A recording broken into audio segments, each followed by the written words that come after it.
हवाईमध्ये एक डॉक्टर होते. त्या डॉक्टरांनी त्या हॉस्पिटलमधल्या शेकडो मानसिक आजाराने त्रस्त असणाऱ्या पेशंट्सला बरं केलं आणि विशेष म्हणजे ते डॉक्टर त्या पेशंट्सला आयुष्यात कधीही भेटले नाहीत आणि त्या पेशंट्सवरती कोणत्याही प्रकारचा औषधोपचार करण्यात आला नव्हता.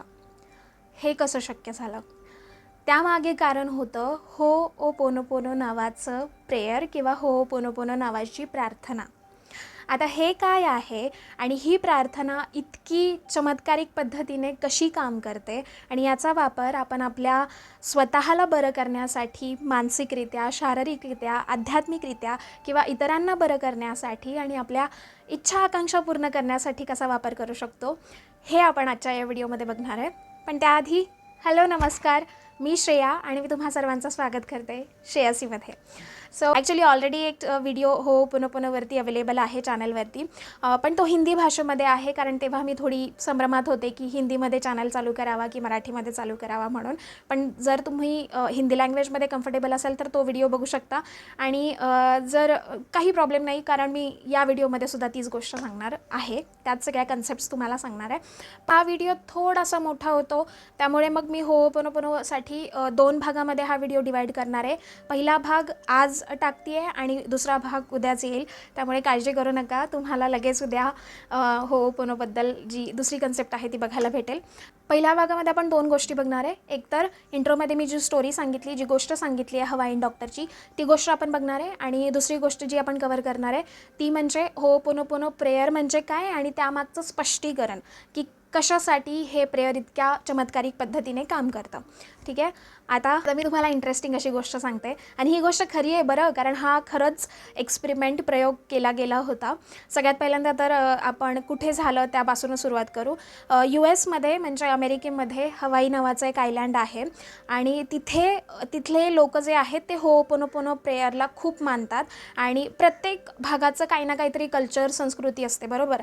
त्याच प्रकारे तिकडे पण त्यांचं हे कल्चर आहे आणि जेव्हा कुठे म्हणजे तिकडे त्यांच्या घरांमध्ये वादविवाद होतात किंवा गावागावांमध्ये कुणामध्ये भांडणं होतात, वादविवाद होतात, एखाद्याचा जॉब जातो, एखादी व्यक्ती आजारी पडते, तेव्हा ते लोक ती नकारात्मकता दूर करण्यासाठी या प्रार्थनेचा वापर करतात. ठीक आहे, मग त्या स्टोरीमध्ये, त्या गोष्टीमध्ये झालं काय होतं की एक सिटी हॉस्पिटल होतं हवाईमधलं, मेंटल हॉस्पिटल होतं आणि म्हणजे मानसिक रुग्ण त्या हॉस्पिटलमध्ये होते खूप सारे आणि ते मानसिक रुग्ण इतके व्हायलंट होते, इतके भयंकर होते की ते स्वतःला इजा तर पोहोचवायचेच पण इतरांनासुद्धा, म्हणजे तिथे काम करणारे डॉक्टर, नर्स किंवा इतर जे कामगार असतात हॉस्पिटलमध्ये काम करणारे, त्यांनासुद्धा ते इजा पोहोचवायचे आणि याच कारणामुळे त्या दवाखान्यामध्ये कुणीही काम करण्यासाठी तयार होत नव्हतं. त्यामुळे मग काय झालेलं की एकंदरीत त्या हॉस्पिटलमधलं, त्या दवाखान्यातलं वातावरण एकदम नकारात्मक झालं होतं. ते जे पेशंट्स आहेत ते बरे होण्याच्या जागेवरती अजूनच आजारी होत होते कारण त्यांच्यावरती प्रॉपर असा औषधोपचार करण्यातच येत नव्हता. ठीक आहे, मग त्याच वेळेला काय झालं की डॉक्टर ह्यू लेन यांच्याबद्दल तुम्ही गुगल रिसर्चसुद्धा करू शकता, ही स्टोरी खरी आहे. डॉक्टर ह्यू लेन हे तिथे त्यांना अपॉइंट करण्यात आलं त्या दवाखान्यामध्ये. मग तिथे गेल्यानंतर डॉक्टर ह्यू लेन यांना कळत नव्हतं कारण त्यांच्यासोबत स्टाफ नव्हता, नर्स नव्हते आणि इतर कामगार नव्हते ज्यांची त्यांना गरज पडणार होती प्रत्येक वेळोवेळी. आता लोक तर इथे काम करायला तयार नाही आहेत पण या पेशंट्सला तर बरं करायचं आहे, ही तर आपली जबाबदारी आहे. मग अशा वेळेला त्यांना होओपोनोपोनो प्रार्थना तर त्यांना पहिल्यापासून माहिती होती. मग त्यांनी विचार केला की असे पण ते पेशंट्स बरे होत नाही आहेत, अजून व्हायलंट होत चालले आहेत आणि त्याच्यावरती काही सोल्युशन सापडत नाही आहे. मग मी यांच्यावरती एक एक्सपेरिमेंटच करतो, मी एक प्रयोग करून बघतो. जर त्या प्रयोगाचा चांगला सकारात्मक रिझल्ट दिसून आला तर काय वाईट आहे, कारण त्यांच्याकडे शेवटचा ऑप्शन उरला होता. मग त्यांनी काय केलं की ते त्यांच्या ऑफिसमध्ये बसायचे, सगळ्या पेशंट्सच्या फाईल घ्यायचे आणि प्रत्येक पेशंटच्या फाईलवरून ते हे होओपोनोपोनो प्रेयर म्हणायचे.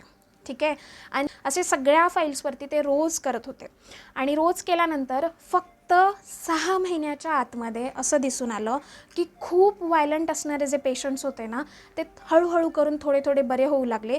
काही पेशंट्स तर इतके बरे झाले, काही रुग्ण इतके बरे झाले की त्यांना सोडून देण्यात आलं. म्हणजे त्यांच्या घरीसुद्धा ते जाऊ शकले, त्यांना डिस्चार्ज देण्यात आला. आणि मग तिथलं वातावरण सुधरत असल्यामुळे इतर डॉक्टर, नर्स, इतर लोकंसुद्धा त्या दवाखान्यामध्ये काम करण्यासाठी तयार होऊ लागली.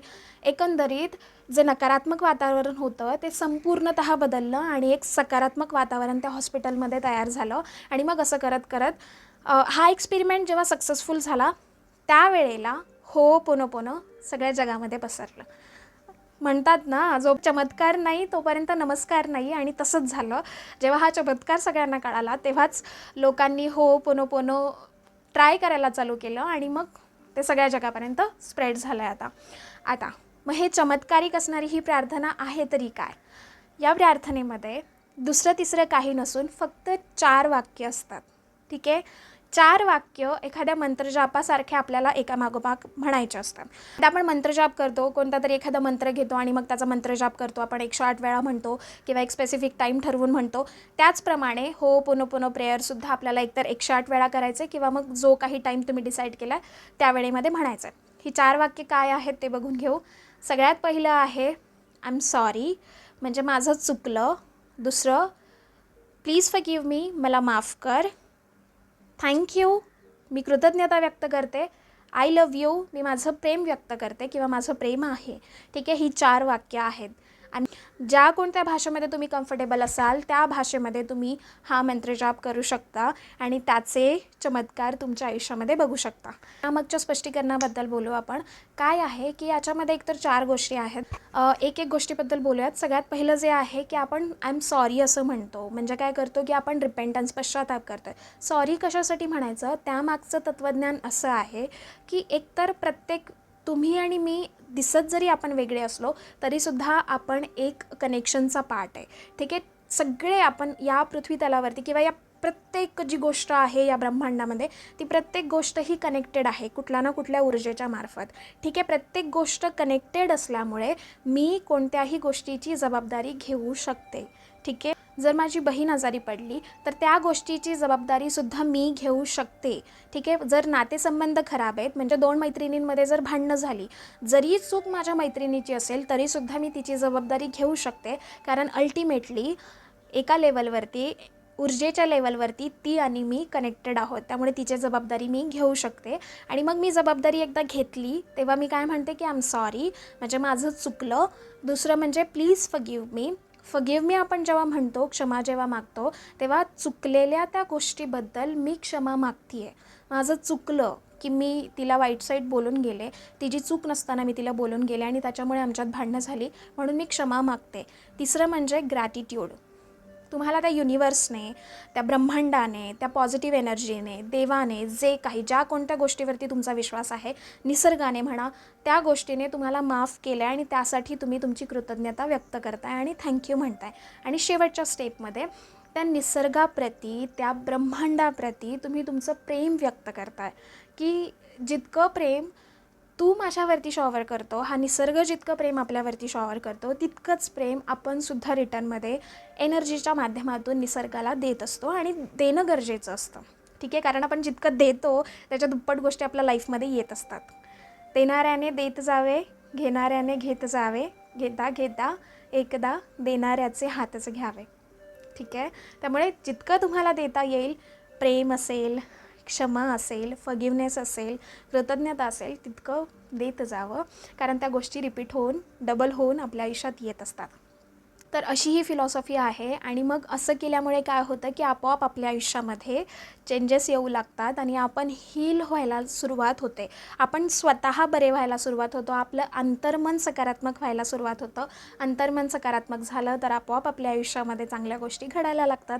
आजूबाजूच्या गोष्टी सगळ्या आपल्या घडायला लागतात. आता खूप साध्या आणि सोप्या भाषेत मी समजावून सांगण्याचा प्रयत्न केला आहे. आशा करते की सगळ्यांना होओपोनोपोनो प्रेयरची कन्सेप्ट कळाली असेल आणि त्यामागचं स्पष्टीकरणसुद्धा कळालं असेल. तुम्हाला काही प्रश्न असतील ते मला कॉमेंटमध्ये विचारा, मी त्या सगळ्यांची उत्तरं देईल.